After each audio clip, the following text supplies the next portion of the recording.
श्री रामकृष्ण परमहंसदेव। गदाधर का जन्म कलकत्ते से 70 मील दूर पश्चिम में कामारपुकुर ग्राम में 18 फरवरी 1837 ईस्वी बुधवार को हुआ था। बाद में ये ही श्री रामकृष्ण के नाम से प्रसिद्ध हुए। धार्मिकता, श्रद्धा एवं भक्तिपूर्ण सरल ग्रामीण वातावरण में लालित पालित होने के कारण गदाधर के हृदय में बाल्यकाल से ही भगवान के दर्शन की तीव्र अभिप्सा थी। पढ़ने लिखने की ओर विशेष ध्यान न देकर वे साधु सन्यासियों एवं तीर्थ यात्रियों के बीच समय बिताते और अपने अन्य समवयस्क संगी साथियों को लेकर धार्मिक नाटक खेला करते थे। उपयुक्त शिक्षा की ओर उनका मन लगे, इसके लिए गदाधर को 17 वर्ष की आयु में कलकत्ते लाया गया। परंतु गदाधर ने देखा कि सभी प्रकार से जागतिक ज्ञान का लक्ष्य केवल भौतिक उन्नति ही है।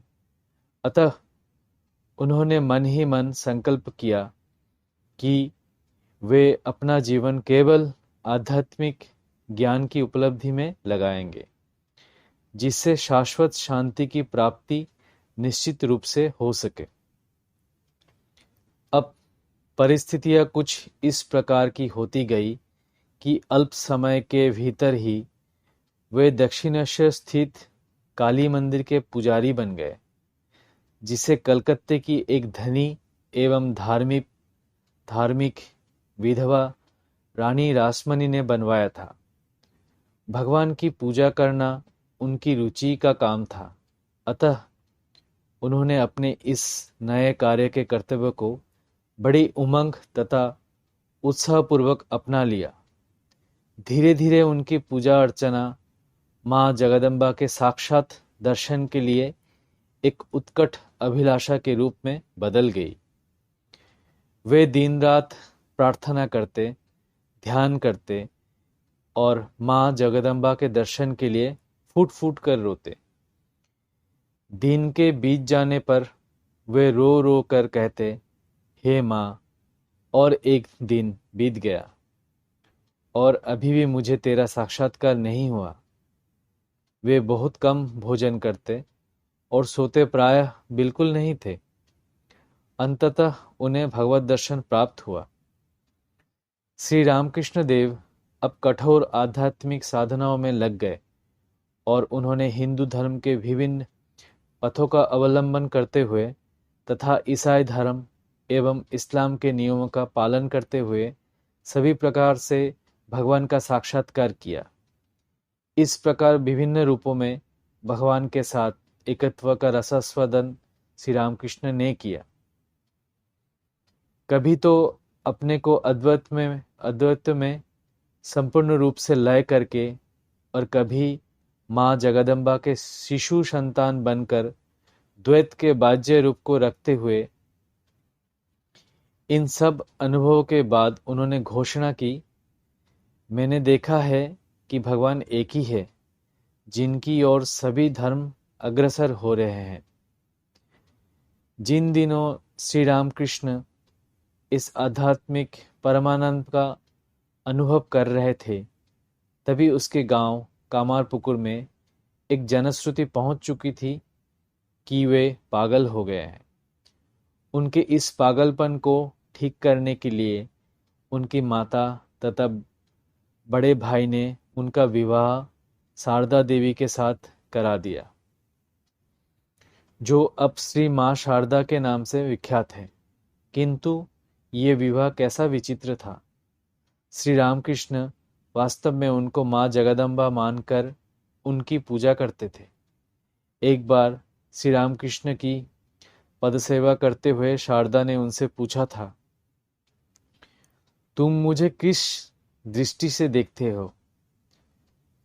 श्री रामकृष्ण ने उत्तर दिया था, काली मंदिर में जो माँ है वो वही है जिसने इस मेरे शरीर को जन्म दिया है और जो अब नौबत खाने में वास करती है, और वही इस समय मेरे पद सेवा कर रही है। मैं वास्तव में तुम्हें आनंदमयी माँ जगदम्बा के ही रूप में देखता हूँ। उन दोनों का मिलन केवल आध्यात्मिक स्तर पर ही रहा। तथापि श्री रामकृष्ण ने शारदा देवी को गृहस्थी के सब कार्यों से लेकर ब्रह्म ज्ञान तक सभी प्रकार की शिक्षा दी। आध्यात्मिक जीवन की सभी साधनाओं के विषय में उपदेश दिया। श्री रामकृष्ण की ही तरह शारदा देवी भी पतिव्रता पवित्रता से भी अधिक पवित्र थी। वे मूर्तिमंत सतीत्व थी। श्री रामकृष्ण कहा करते थे, जब कमल खिलता है तब भ्रमर आप ही आप आ जाते हैं। सभी प्रकार के सभी धर्मों के अनुयायी स्त्री पुरुष उनके पास आध्यात्मिक शांति पाने के लिए आते थे। जो भी सच्ची स्पृहा लेकर आता वो उनके असीम प्रेम का अनुभव करता था और उनके सानिध्य तथा उपदेशों के द्वारा आध्यात्मिक उन्नति प्राप्त कराता था।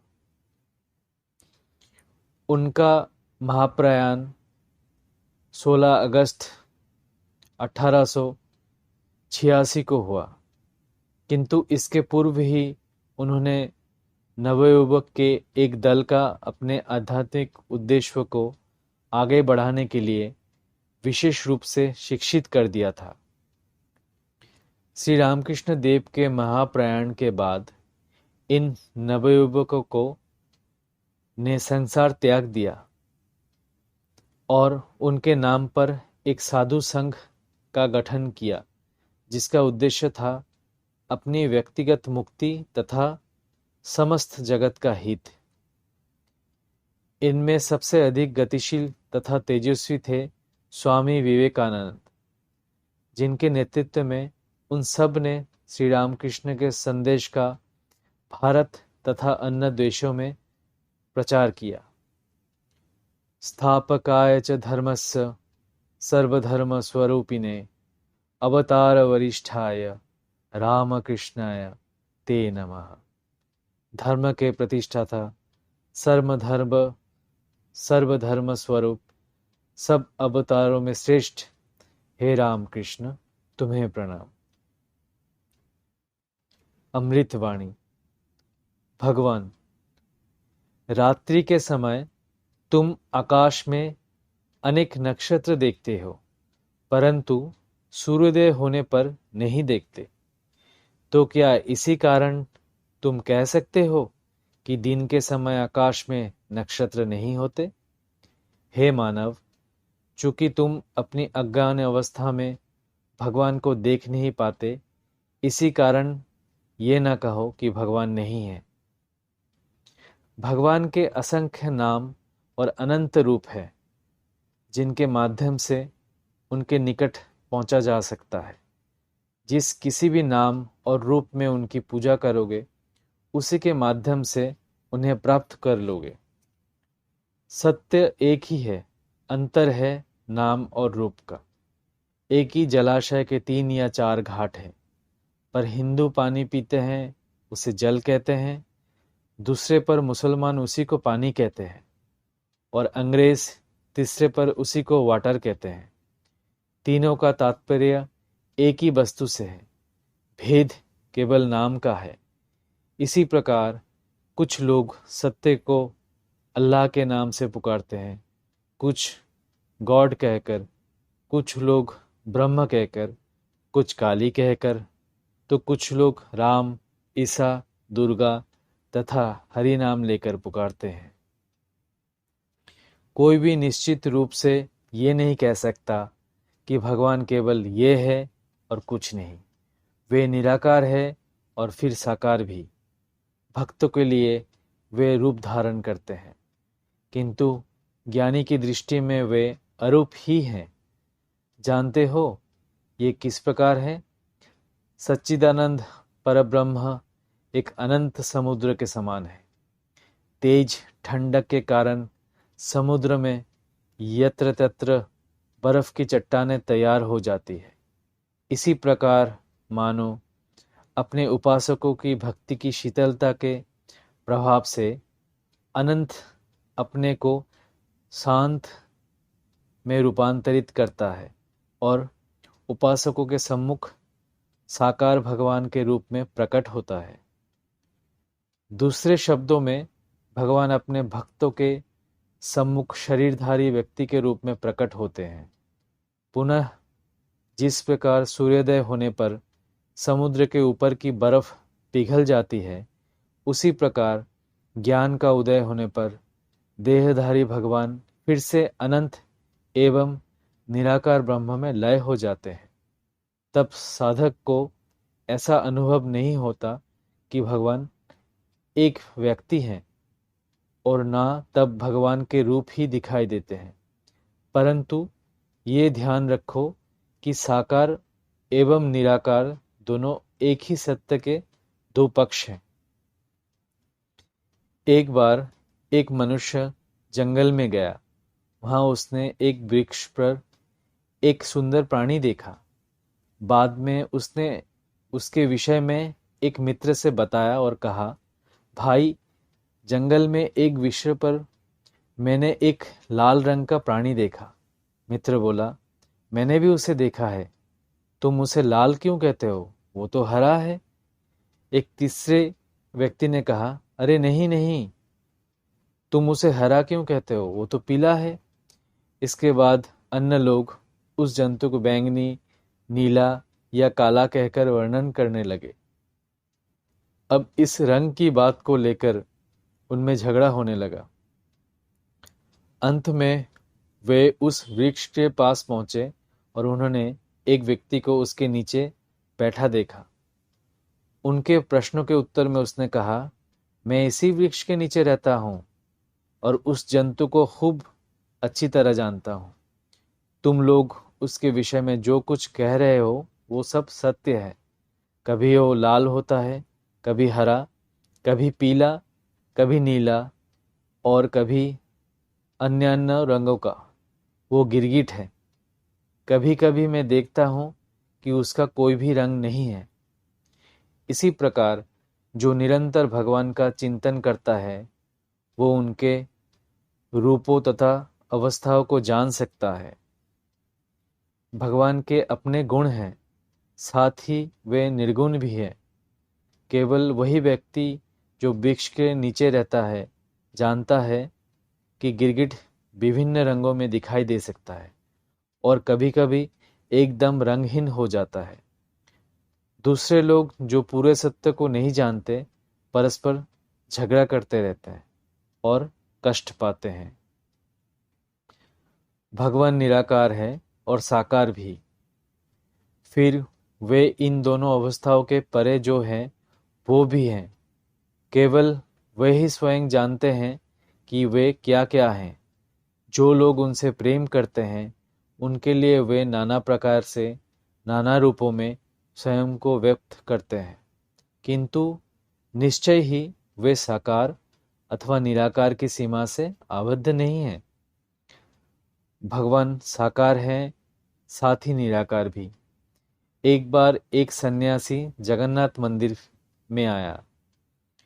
जगन्नाथ जी की मूर्ति को देखते हुए वो मन ही मन तर्क करने लगा कि भगवान साकार है अथवा निराकार। उसने अपनी लाठी को बाएं से दाएं घुमाया, ये देखने के लिए कि वो मूर्ति को स्पर्श करती है अथवा नहीं।